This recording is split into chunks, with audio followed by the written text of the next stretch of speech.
ஓம் சாந்தி. பிரம்மா பாபாவுடைய 6வது அடி.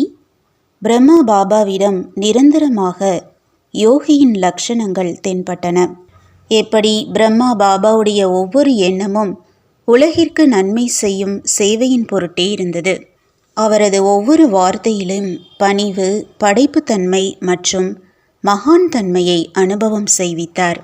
நினைவு சொரூபத்தில் ஒரு புறம் எல்லையற்ற எஜமான தன்மை, மறுபுறம் உலக சேவாதாரி, ஒரு புறம் அதிகாரி நிலையின் போதை, மறுபுறம் அனைவருக்கும் சேவாதாரி, அனைத்து ஆத்மாக்களுக்காகவும் வள்ளலாகவும் வரத்தை வழங்குபவராகவும் இருந்தார்.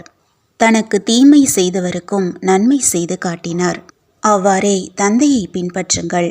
ஒவ்வொரு ஆத்மாவின் மீதும் தன்னை விட அவர்கள் முன்னால் செல்ல வேண்டும் என்ற சுப பாவனையுடன் உலக நன்மை செய்பவராகுங்கள்.